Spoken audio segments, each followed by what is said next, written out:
로마서 13장의 12절부터 14절까지 세 절을 같이 외우면 좋습니다. 12절은 지난주 우리가 외웠던 그 구절이죠. 밤이 깊고 낮이 가까웠으니 어둠이 이를 걷고 빛의 갑옷을 입자. 그 다음에 이렇게 나오는데, 이 구절은 성 어거스틴 기독교 2000년 역사에서 거의 히말라야와 같은 그런 신학적인 대업을 이룬 분이죠. 그 성 어거스틴을 변화시킨, 굉장히 방탕하게 삶을 살았는데 그를 변화시켰던 말씀이 이 로마서 13장 12절부터 14절 말씀이에요. 그래서 꼭 외우시면서 묵상하시면 좋겠습니다. 하나님 말씀 보겠습니다. 에스겔서 18장 27절부터 32절에 있는 말씀입니다. 구약성경 1176페이지에 있는 에스겔 18장 27절부터 32절 말씀을 교독하도록 하겠습니다. 27절 먼저 읽어드리죠. 만일 악인이 그 행한 악을 떠나 정의와 공의를 행하면 그 영혼을 보존하리라.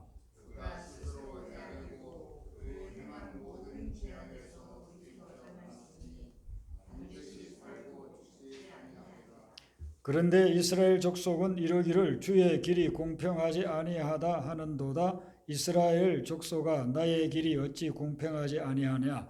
너희 길이 공평하지 아니한 것이 아니냐?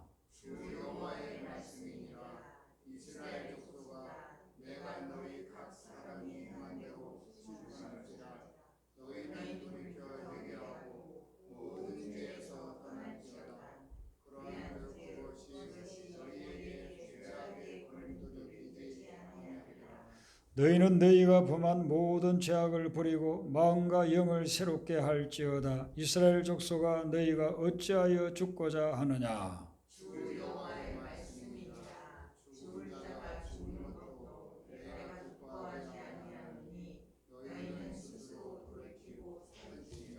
아멘. 에스겔서는 지금으로부터 거의 2600년 전에 에스겔이 바벨론의 포로로 끌려갔을 때에 그때 하나님이 주신 계시를 받아서 기록한 말씀이에요. 그래서 에스겔서를 쭉 읽어보면 그 포로 생활하는 이스라엘 백성들에게 하나님이 어떻게 하면 회복될 수 있는가, 또 미래에 대한 소망을 주는 그런 말씀들이 쭉 기록되어져 있습니다. 바벨론의 느부갓네살 왕이 남쪽 왕국인 유다를 세 번에 걸쳐서 침공해 왔습니다. 첫 번째 침공한 것이 BC 605년이었어요. 그때 침공하여서 많은 사람들을 포로로 잡아갔습니다. 그 포로로 잡아간 사람 중에 대표적인 사람이 다니엘, 나중에 다니엘 선지자가 되죠. 다니엘 어렸을 때에 청소년 시절에 다니엘을 붙잡아갔습니다. 그리고 이제 또 좀 시간이 지나서 다시 또 공격해 왔는데 그게 BC 597년이었습니다. 두 번째로 침공해 왔죠. 그때 또 많은 사람들을 포로로 잡아갔습니다. 그때 잡혀간 대표적인 사람이 오늘 이 에스겔서를 기록한 에스겔 선지자인 것입니다.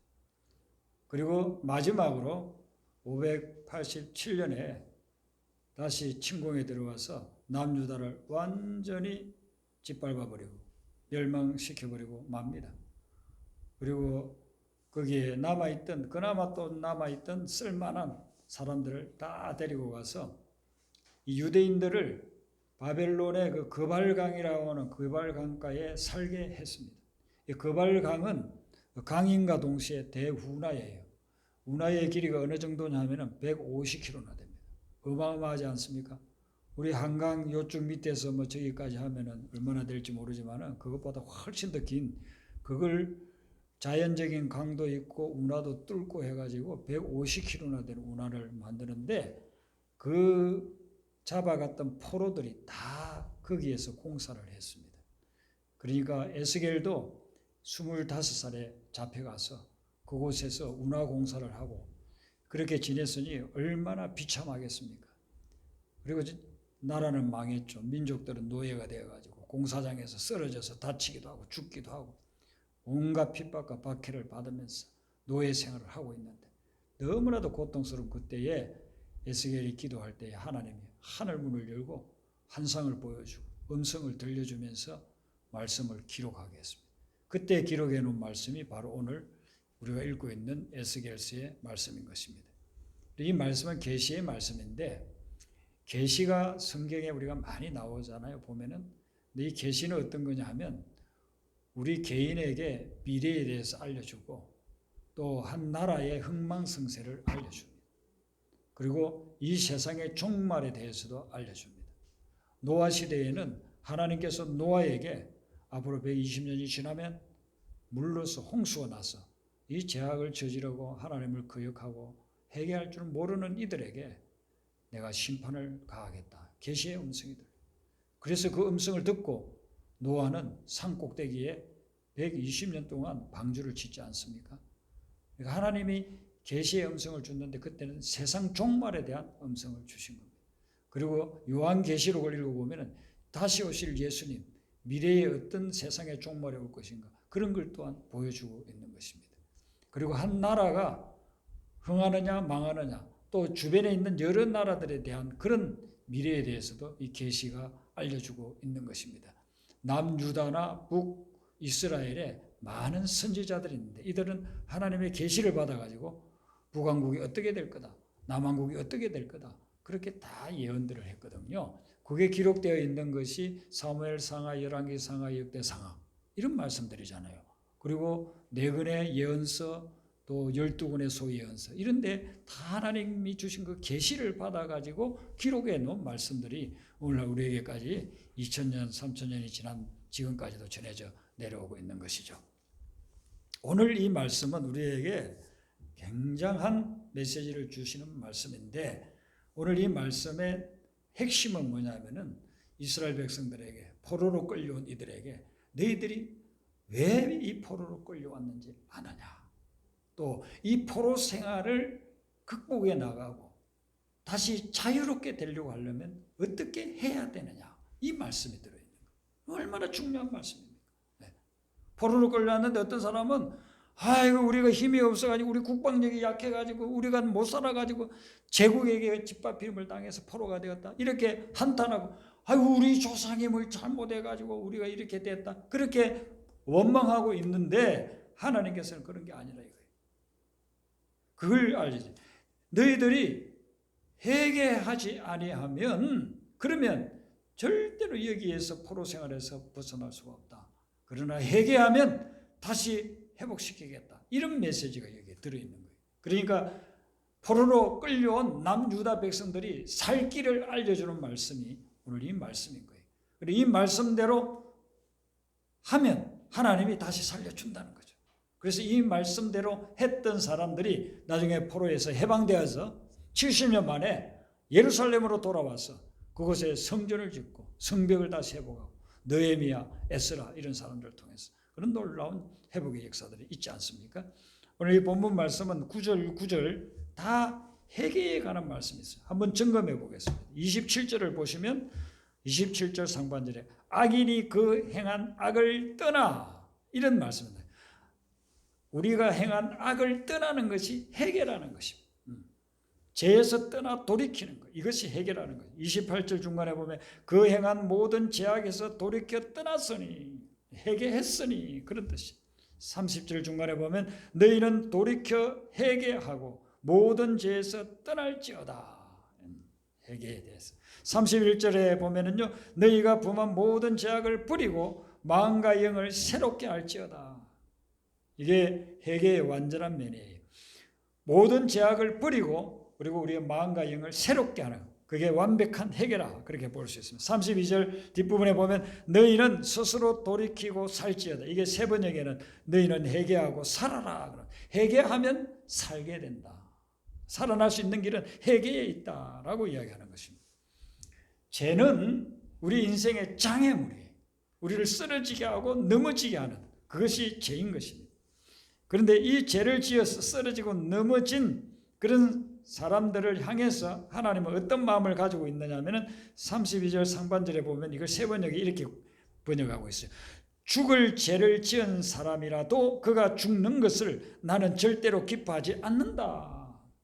그 사람 보면은 죽을 죄를 지었어요. 정말 못된 짓을 했어요. 그래서 그 죽여 마땅한데 하나님 마음은 그가 죽기를 원치 않는다. 그러면 어떻게 하면 살 수 있을까? 회개를 통해서 살 수 있다. 주님의 간절한 마음이 뭐냐면요, 우리를 향해서 너희들이 죄를 지었느냐, 너희들이 쓰러졌느냐, 너희들이 잘못을 저지르고 허물이 있느냐, 그러면 그걸 회개하고 회개해서 다시 살아나라. 그게 우리 주님의 마음이에요. 오늘 이 시간에는 우리가 하나님 앞에서 회개할 것이 무엇인가를 한번 자세히 우리 마음을, 우리의 삶을 이렇게 한번 좀 자세히 뜯어 보아야 되겠어요. 회개하라고 하면은요, 좋아하는 사람 없어요. 만약에 제가 여러분들에게 개인적으로 만나가지고 회개하시오, 지사님 회개하세요, 장로님 회개하세요, 누구 성도님 회개하세요, 이렇게 하면은 좋아하겠어요? 저를 아주 그냥 원수로 여기지 않겠습니까? 회개하라고 하면은요, 자기 체면을 손상시키고 자존심 상하게 하는 거예요. 그리고 자기를 비난하고 자기를 책망하는 것 같이 그렇게 느껴지니까 회개하라고 하면 좋아하지 않습니다. 그래서 구약시대에 선지자들이 하나님을 떠나고 하나님을 거역하고 범죄하고 가난하고 약자들을 갖다가 억압하는 그런 사람들에게 가가지고 선지자가 회개하라고 하니까 꼴보기 싫다 해가지고 죽였어요. 그래서 예레미야는 저 애굽에 끌고 가가지고 죽이고, 이사야는 톱으로 캐서 죽였다는 거예요. 선지자는 아무나 되는 게 아니에요. 하나님이 불러서 하는데 진짜 참 선지자들은요, 엄청나게 핍박을 당했어요. 회개하라고 하니까 내버려 둡니까? 세례 요한이 마지막 구약 시대의 선지자잖아요. 예수님이 그렇게 말씀하시잖아요. 그 세례 요한보다도 더 위대한 자가 없다 할 정도로 여자가 낳은 자 중에서 최고로 위대한 자라고, 구약 시대 기준으로 볼 때, 신약에 오면 이제 그보다 더 위대해지지만, 그런 세례 요한 선지자, 하나님의 말씀은 목숨 걸고 전했던 분이 헤로드 왕에게, 아주 폭군인 헤로드 왕에게 당신이 잘못했습니다 했더니만은 나중에 잡아가서 목 베서 죽이잖아요. 회개하라고 하면 누가 좋아합니까? 좋아할 사람 없죠. 그런데 영적으로 보면 회개가 우리를 살리는 길이에요. 회개가 우리에게 새로운 회복의 기회를 주는 거예요. 그렇기 때문에 영적으로 이 회개가 무엇인가를 깨달은 사람은 회개하기를 좋아하게 되는 거예요. 제가 미국에 처음에 가가지고 거기 한인교회에 청년부를 맡았습니다. 그런데 이제 청년들이 띄엄띄엄 이렇게 살아요. 차로 한 20분, 30분, 멀리는 1시간 걸리는데, 그러다 보니까 금요일 저녁에 성경 공부 겸 기도회 겸 이렇게 모이는데 교회를 오기가 좀 어려워요. 또 결혼한 청년이 한 반, 결혼하지 않은 청년이 반, 이러다 보니까 결혼해가지고 애들, 어린애 데리고 밤에 이렇게 오기가 어렵고, 그래서 집을 돌아가면서 이렇게 성경 공부하고 예배를 드렸어요. 처음에 이제 가가지고, 그때는 내비게이션도 없을 때입니다. 91년도니까 32년 전이지 않습니까? 그러니까 이제 지도를 가지고 이렇게, 한국에서는 제가 운전도 못했거든요. 그 미국 가가지고 운전 배워가지고 운전하고 다니는데, 운전하기도 지금 쉽지 않은데 그것도 지도를 다 써가지고 그거라도 보면서 가. 그러면 10군데를 모임 찾아가면은요, 한 두세 군데는 헤매는 겁니다. 예. 한 번은 이렇게 운전해가지고 어떻게 해가지고 찾았어요. 찾아가지고 이제 문을 딱 두드리니까, 초인종을 누르니까 띵동 띵동 사람이 안 나와. 한참을 누르니까 누가 나왔는데 우리 교회 청년이 아니고 백인 여자분이 나온 거예요. 그래서 살짝 웃으면서 어떻게 왔느냐고 그렇게 물어요. 밤에 그랬는데도. 그래서 내가 여기를 찾아왔는데 집이 아닌 것 같다니까. 번지는 같은데 길 이름이 다르대. 그래서 당신이 찾고자 하는 집을 찾아가려면 요렇게 해서 요렇게 가라고 가르쳐 주더라고요. 그래서 그대로 하니까 우리 모임을 가지는 청년 집에 도착을 했어요. 그분이 그렇게 안 알려줬으면 제가 아마 그날 저녁에 찾지도 못하고, 그리고서는 돌아왔을지도 몰라요. 길을 잘못 갈 때 잘못 갔다고 알려주고 바른 길을 알려주면 얼마나 고맙습니까? 내가 잘못 가는 길을 알려주는 거, 그게 회개인 거예요. 내가 지금 중병이 걸렸는데, 병에 걸려서 막 죽어가는데, 의사가 보더니 당신 이런 병이 걸렸습니다. 그러니까 앞으로 이런 거 조심하시고 이렇게 치료를 받아야 됩니다 라고서 알려주고 치료해주면 얼마나 고맙습니까? 그게 바로 우리의 영적으로 보면 회개라는 것입니다. 회개. 그러니까 회개는 싫어할 게 아니고 회개는 정말 사랑해야 돼요. 회개하기를 좋아해야 돼요. 사랑해야 되는 것입니다. 우리가 회개하면 놀라운 능력이 하나님으로부터 임하는데요. 우리 성경 구절 한번 보겠습니다. 사도행전 2장 38절을 한번 펴보세요. 베드로 사도께서 설교한 말씀이에요. 회개가 어떤 역사가 일어나는지 회개의 유익에 대해서, 회개의 능력에 대해서 우리에게 전해주고 있습니다. 사도행전 2장 38절 말씀 한번 같이 읽겠습니다.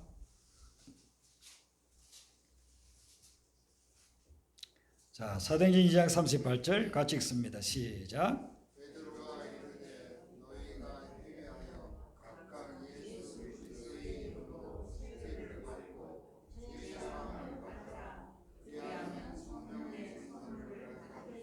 아멘. 우리가 회개하면 하나님이 우리에게 무엇을 주시느냐 하면은 성령의 선물을 준다는 것입니다.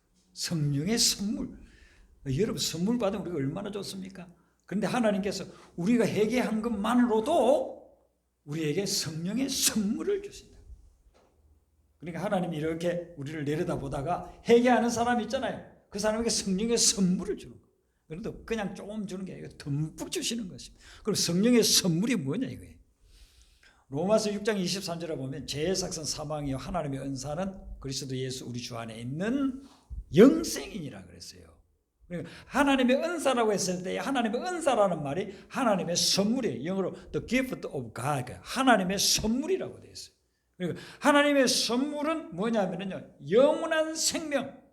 우리가 주님 앞에서 진심으로 회개하면 하나님이 우리에게 선물을 주는데 그것은 영원한 생명을 선물로 준다는 거예요.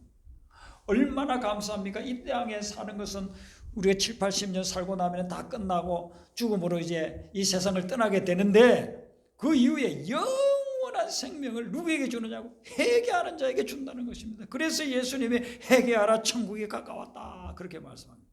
회개하지 않으면 천국 못 들어가요. 회개하지 않으면 영생을 얻지는 못해. 그런데 회개하면 하나님이 성령의 선물 영원한 생명을 주신다는 것입니다.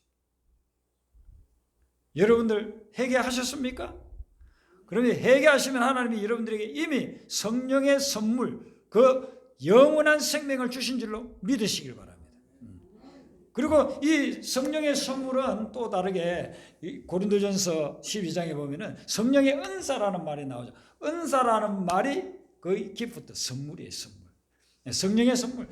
회개하는 자에게 성령의 선물, 은사를 주는데 병 고치는 은사, 방언 말하는 은사, 예언하는 은사, 지혜로워지는 은사, 지식이 풍성해지는 은사, 이런 은사들을 주신다는 거예요. 저는 예수님 믿기 전에 아무런 능력이 없었어요. 가난한 집안에서 학교도 못 갈 형편이고 정말 제대로 하는 것이 없었어요. 그랬는데 예수님을 믿고 무슨 할 수 있는 게 기도밖에 더 있겠습니까? 그래서 기도하는데 교회를 가가지고 이제 기도회를 하는데 교회 나간 지 한 달도 안 됐는데 그때부터 기도하면은요 자꾸만 회개가 나오는 거예요. 눈물을 흘리면서 동해 잡아가면서 이렇게 긴 의자가 반지하실 기도실에 있었는데 그것을 팍 치면서 하나님 나를 용서해달라고 불쌍히 여겨달라고 눈물 콧물 뻔뻔이 되고 또 부흥회 하면은 4박 5일 동안 그냥 시간마다 눈물을 흘리면서 하나님 앞에 회개하고 그랬어요. 그런데 그렇게 회개를 하고 나니까요 제게 없는 막 이런 능력들이 나타나는 거예요. 사람들 앞에 나와서 한마디도 못하고 그냥 너무 수줍어가지고 내성적이고 수줍어가지고 그랬는데 회개 기도를 하고 나니까 사람들을 만나면 담대해지는 거예요. 만나요 교회 안 나가는 사람이 예수 믿으러 하고 주일날 예배 드리고 성가대 또 노래도 잘 못 부르는데 성가대하고 성가대하고 끝나고 나면 오후에 공원에 가서 거기 놀러 온 사람들에게 전도하고 그렇게 담대해지고 그리고 사람들 앞에 나와서 이야기하는데 말 주변이 자꾸 생기는 거예요. 말을 자꾸 하게 되는 거예요.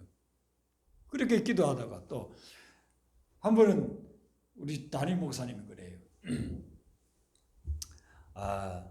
백룡 형제 어디에 누가 지금 귀신이 들렸다고 하니까 그거 가서 한번 기도를 해주래. 담임 목사님이. 저는 그는 처음 목사님 제가 그런 데를 어떻게 갑니까? 그렇게 말을 하려다가 목사님이 가라고 할 때는 얼마나 잘 아시니까 가라고 하셨을까 해서 그래서 우리가 저녁마다 기도하는 친구들 몇 명 데리고 그 집에 갔어요. 갔더니만 저보다 나이가 한두 살 어린 애가 귀신 들려가지고 눈이 초점이 이렇게 감았어. 그리고 막 부들부들 떨고 있고 그래요. 그리고 우리가 아무것도 아는 것도 없으니까 같이 그냥 기도회 하는 식으로 찬송 막 부르고, 그리고서는 같이 그 형제를 가운데 앉혀놓고 막 기도했어요. 귀신아 물러가라 예수님 이름, 부흥회 때 하는 거 보고서 배운 그거 해가지고 귀신아 물러가라. 그렇게 한 30분을 예배드리고 나니까요, 아이가 그냥 완전히 제정신이 돌아온 거예요. 부모님들이 너무 좋아가지고 그 다음 주일에 온 가족이 다 교회를 나온 거예요. 제게 아무런 능력도 없었어요. 교회 나와가지고 그렇게 기도하면서 회개하고 통해 잡아가고 회개하고 기도했더니 하나님이 귀신을 쫓아내는 능력을 저에게 준 거예요. 사람들 앞에 나와서 아무 말도 못하는데 뭐 담대하게 사람들 앞에서 말할 수 있게끔. 그래서 나중에는 학급에 3학년 고3 될 때 학급에 이렇게 돌아다니면서 후배들 있는 1학년 2학년 반에 가서 애들 딱 앉혀놓고, 그때만 해도 그 선배들 한마디 하면 다 들을 때니까 앉혀놓고서 막 전도하고 그랬다니까요. 하나님은 그런 능력을 주시더라고요. 회개를 하면 성령의 선물을 주시는 줄로 믿습니다. 그래서 회개가 얼마나 좋은 겁니까? 우리 한 군데 더 보죠. 사도행전 3장 19절입니다. 사도행전 3장 19절. 이 사도행전에 놀라운 역사들이 많이 일어나지 않습니까? 그게 다 어디에서 나오느냐면 그들이 회개했기 때문에 이런 능력이 나타났어요. 사도행전 3장 19절 말씀 같이 읽습니다. 시작.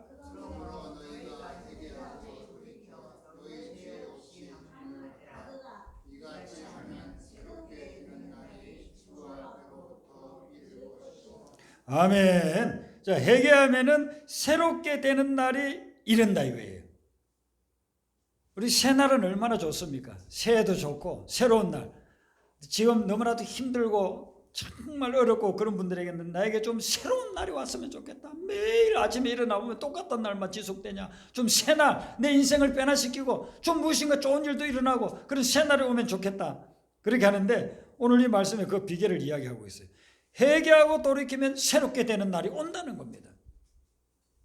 회개할 때 하나님이 새로운 기회를 주시고 다시 시작하게 하시고 우리에게 자유함을 주신다.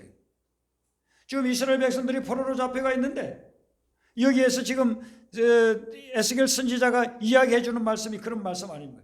회개하고 모든 죄에서 떠나라 하네. 그렇게 되면은 놀라운 역사들이 너희들의 삶에 그리고 이 민족에게 일어나게 될 거다. 이런 것들을 이야기해 주고 있는 거거든요. 회개할 때 새로운 기회를 하나님이 주시는 거예요.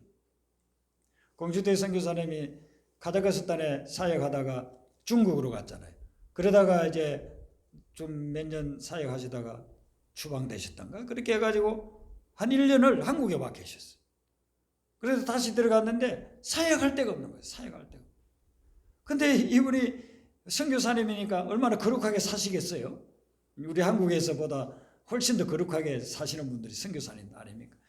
그런데 하나님께서 뭐라고 하느냐면 기도하니까 너 회개하라 하더라는 거예요.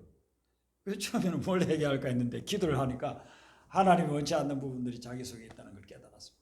그래서 막 가슴을 치면서 회개했어요. 그분 표현을 치면 이 공춘태기가 하면서 하나님 앞에 회개를 했더니 그렇게 그냥 맨날 며칠을 회개하고 나니까 생각지도 않은 대학에서 연락이 와가지고 거기에서 가르칠 수 있는, 그리고 가르치면서 그 아이들에게 전도할 수 있는 그런 문들이 확 열리더라는 거예요.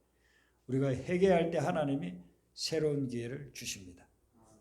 그러므로 여러분들이 하나님 앞에서 오늘 이 말씀을 듣고 이번 한 주간 동안 이제 회개를 시작하세요. 여러분들 다 자신을 살펴보고 하나님 앞에서 성령의 조명을 받아서 내가 어떤 것을 회개해야 될까? 그걸 갖다 회개하시면 그 회개를 통해서 이 새날이 우리의 삶에 오게 된다는 것입니다. 그리고 이 회개하면은 생명을 주시고 회개하면 우리의 영혼을 정결케 하고 그렇게 하는 역사들이 나타나는데 그러면 어떻게 회개를 해야 될까? 회개하라고 하면은 어떻게 회개하라는 거예요? 회개가 뭐요? 이렇게 하는 분들 계실 거예요. 성경에 보면 회개라고 하는 것은 내가 지은 죄에 대해서 자백하는 것을 하나님 앞에 하나님 제가 이런 잘못, 이런 실수, 이런 죄를 지었습니다 하고 하나님 앞에 고백하고 그리고 용서를 비는 것. 이게 회개예요. 요한일서 1장 9절에 보면 만일 우리가 우리 죄를 자백하면 그는 미쁘시고 의로우사 우리 죄를 사하시며 우리를 모든 불의에서 깨끗하게 해주신다 약속해 주셨어요. 그러니까 내가 자백하는 거예요. 기도하면서 하나님 육신의 눈으로는 보이지 않지만 영적으로 분명히 계신 그 하나님 앞에 막 얘기하는 거예요. 자백하는 거예요. 내가 이런 죄도 지었습니다. 저런 죄도 지었습니다. 제가 교회 처음 나가서 이제 기도를 하는데 그때는 전도사님 뭐 회개 기도하라고 하진 않았어요. 그런데 기도하면은 제가 자꾸 성령이 저에게 회개를 시키는 거예요. 가난해 가지고 남의 집에 저 고구마 그 썰이에 먹은 거 그거 회개 주님 용서해 주세요. 지퍼 이렇게 말려 놓으라고 해변가에 놔둔 거 그거 몰래 가가지고 지퍼고 몇 마리 훔쳐먹은 거 그런 거 다 회개했어요. 그래 아버지가 늘 술 드시고 오니까 그냥 아버지에 대한 원망이 제가 속에 그냥 늘 가득 차 있었어요. 그런 것을 이제 그래 뭐 효도라고 하는 생각 자체도 제가 못하고 저는 아버지한테 무슨 효도를 해 이렇게 생각하고 있어요. 그런데 성경에 보니까 그래도 부모에게는 효도하라고 하는 말씀들이 있으니까 그런 부분들을 또 회개하고 하나님 앞에서 그렇게 고백을 했어요. 그러다 보면은요 1시간 2시간이요 금방 흘러 교회 나간 지 지금 몇 달밖에 안 됐는데 그렇게 회개하다 보면은요 그냥 금방 시간이 지나고 일어나서 이 교회 뒷면에 이렇게 걸려있는 시계를 보면 2시간씩 가 있고 막 그러는 거예요. 그렇게 은혜를 받고 회개하고 나니까 한 5, 6개월 지나니까 하나님 제 마음속에 무슨 마음을 주는 너는 앞으로 목회자가 되라. 영혼들을 구원하는 목회자가 되라. 그래서 제가 목사가 돼서 지금 오늘날 여기까지 온 거 아닙니까? 죄는 자백해야 돼. 근데 하나님께 다 내놓고 자백하는데 이건 그래도 좀 쉬워요. 그 다음 단계에 자백을 했는데 누구한테 하느냐? 내가 죄를 지은 그 사람 당사자를 찾아가서 그 사람에게 자백을 해야 돼요. 이걸 해야 진짜 이제 회개가 완성이 되는데 이 회개하는 사람 별로 없어요. 별로 없어요. 그래서 회개의 능력이 우리에게 임하지를 않는 거예요. 내가 죄를 지은 사람이 있어요. 내가 괴롭힌 사람이 있다고 하면 그 사람 찾아가서 내가 그 잘못했다고 내가 당신을 괴롭히고 당신을 갖다 힘들게 했던 거 용서해달라고. 예수를 믿어서 부부지간에 남편이 아내에게 잘못한 것을 여보 내가 하나님 말씀 보니 참 당신에게 잘못했어. 용서해달라고. 당신에게 잘못한 건데 용서해달라고. 그렇게 자백을 해요. 그리고 아내는 남편에게 남편이 당신이 우리 가족을 먹여 살려고 그렇게 열심히 일하고 잠도 못 자고 그렇게 하면서 일하는데 나는 그것도 모르고 이거 해달라 저거 해달라 바가지 많이 긁은 거 용서해주고 앞으로 바가지가 다 깨버릴 테니까 이제는 용서해달라고. 그렇게 자백을 해요. 그러면요 그때부터는 그 가정에 천국이 임하는 거예요. 서로 잘못한 걸 자백하지 않고 용서를 구하지도 않고 그렇게 되면요 같은 가족인데도 20년 30년 원수처럼 살아간다. 그런 가족들이 지금 얼마나 많습니까? 남편이 잘못해서 그런데 회개하지 않아. 아내가 잘못해서 그런데 회개하지 않아. 자기 떳떳하대. 자기 잘났대. 그러면은 거기는 그냥 지옥이 되는 거예요. 지옥이 되는 거예요. 절대로 거기에는 천국이 임하지 못하고 영원한 생명이 그곳에 임하지 못하는 거예요. 회개하는데 자백의 단계까지 가야 되는 것이. 그리고 이 회개가 자백과 더불어서 이 다윗이 어떻게 자기 회개를 하고 있는지를 우리 한번 시편 32편을 한 번 더 찾아보겠습니다. 시편 32편 3절부터 5절 말씀. 다윗이 위대한 것은 뭐 위대한 왕국을 이루어서가 아닙니다. 하나님 보시기에는 그 유다 왕국 그 뭐 얼마나 됩니까? 우리나라 충청도 강원도 합쳐놓은 것밖에 안 돼요. 그 조그마한 나라에도 성경에 보면 대단한 나라 같지만은 실제 크기는 조그마한 나라예요. 솔로몬 때도 마찬가지. 지금은 얼마나 미국 같은 거 그 수십 배 되는 나라 아닙니까? 근데 미국 대통령보다 뭐 비교한다면은 진짜 몇십 분의 1밖에 되지 않는 사람. 그리고 다윗이 뭐 이룬 것이 대단해서 그렇게 대단한 사람이 아니고 시편 32편 3절부터 5절을 보시면 다윗이 이 회개를 제대로 하기 때문에 이 사람이 위대한 사람이에요. 자, 우리 한번 길지만 읽어보겠습니다. 시편 32편 3절부터 5절 같이 읽습니다. 시작.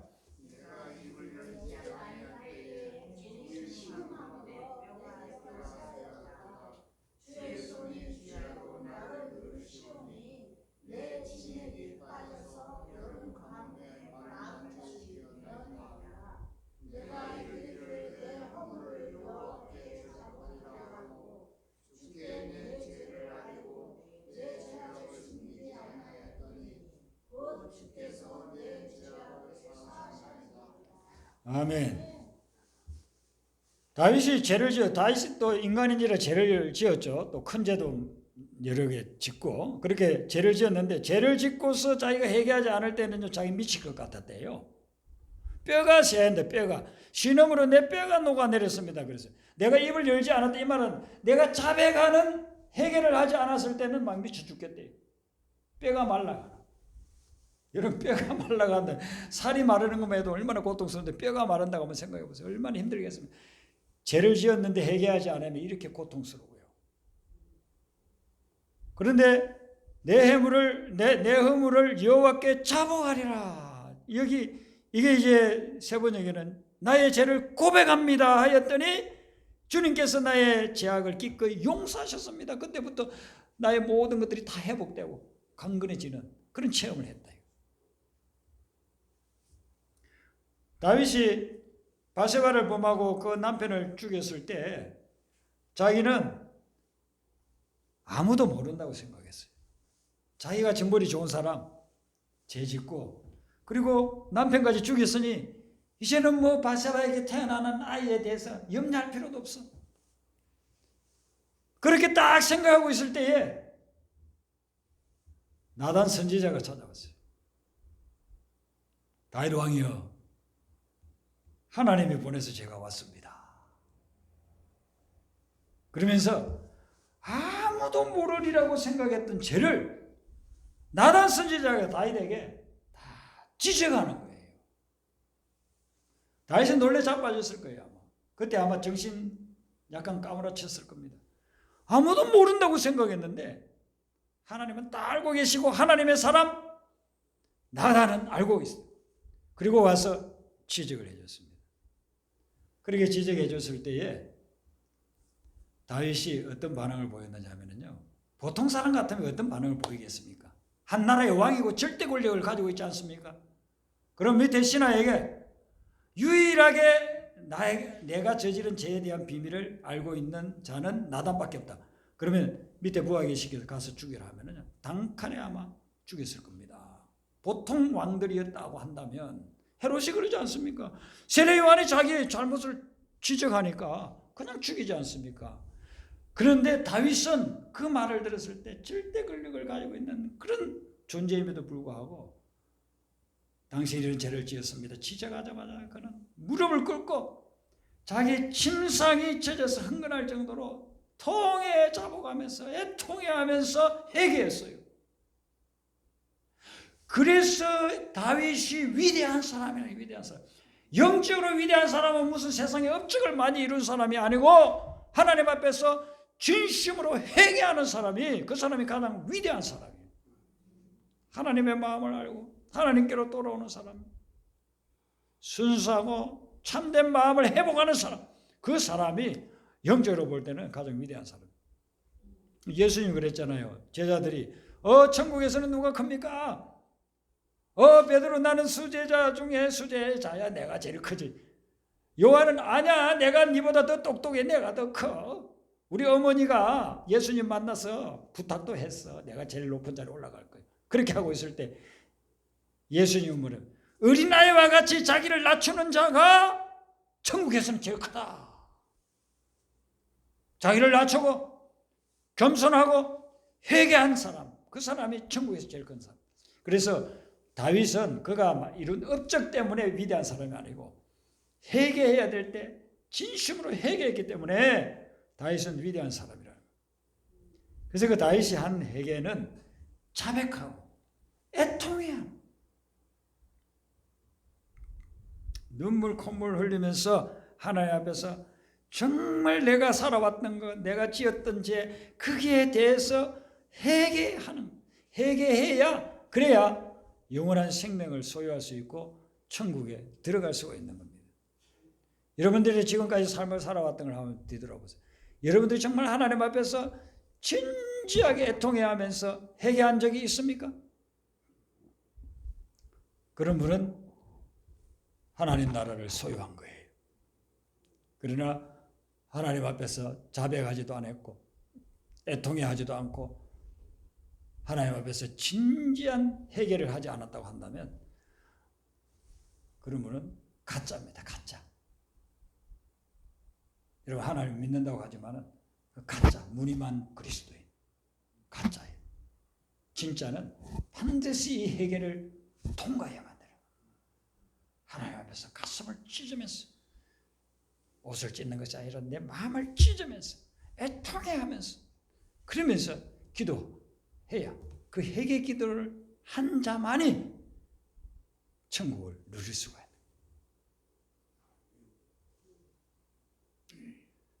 하나님께 자백하는 것은 그나마 쉽지만 사람에게 내가 잘못한 사람에게 자백한다는 것은 정말 어려워요.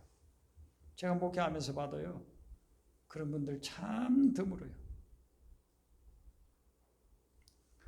제가 신학교 다닐 때 3학년 때 그때가 1980년 광주 그 엄청난 사건이 일어났을 때 그래서 아무리 신학생이지만 기도만 하고 말씀만 묵상하고 있을 수가 없어서 행동을 했습니다. 주로 대학 4년 하면 4학년들은 졸업할 준비하니까 근데 가다 말하고 3학년이 이제 주로 주도한 제가 그래서 3학년이라서 주동자가 됐습니다. 그래서 그 데모하다가 또 학내 비리 이런 것들이 발견돼 가지고 학장을 물러나게 했습니다. 그래서 제가 이제 군모 중위로 시험 다 치고 이제 졸업만 하면 가기로 돼 있었는데 그게 전부 다 하루아침에 날아갔습니다. 그리고서는 영장이 나와서 군대 끌려갔습니다. 군대 끌려가서 이제 훈련소에서 훈련을 받고 새벽에 이렇게 새벽마다 일어나서 기도하는데 하나님께서 네가 무엇을 잘못했는지 아느냐? 내가 세운 주의 종을 니네들이 데모에서 물러나게 했다. 그걸 제게 계속 회개하라. 그리고 이제 자대 배치돼가지고 대구에 겨울이 얼마나 춥습니까? 10월 말에 제가 군대 입대해서 한 달 하고 11월 달에 자대 배치돼 12월 1월 눈도 엄청나고 추운데 그 보초 서면서 다 회개했어요. 하나님께 다 회개했어요. 근데 하나님이 넌 그것으로 부족하다. 그분에게 직접 회개해라. 그래서 제가 첫 휴가를 나왔을 때에 공중전화에 가가지고 전화를 걸었습니다. 근데 딱 연락이 연결이 됐어요. 그래서 학장님, 제가 대학에서 학장님 물러나게 한 거 정말 잘못했습니다. 용서해 주세요.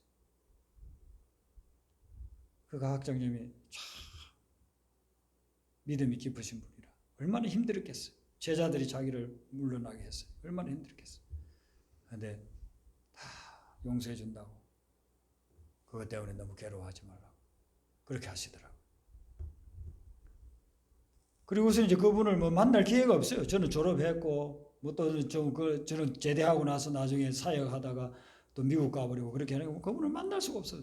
그런데 제가 2010년도에 미국 그 한인교회의 담임 목사로 청빙을 받아서 4년 동안 목회를 할 때 거기는 성결교단, 미주 성결교단 중에서 이제 규모가 제일 큰 교회였어요. 그러다 보니까 여기 신학교 교수나 요즘은 총장이라고 하죠. 총장들이 미국 오면 꼭 와요. 그 교회를. 총회장들도 꼭 오고. 그래서 제가 4년 동안 목회하는 동안 총회장들은 다 만났어요. 가만히 있으면 와요, 한국에서. 그리고 총장들도 여러 명, 전직, 현직, 뭐 총장들도 만나고, 어떤 분은 국회의원 지냈던 분들도 만나러 오기도 하고 그렇게 했는데 그 학장님이 오신 거예요. 그래서 부탁을 해서 학장님 다가오는 주일날 말씀 좀 전해 주십시오.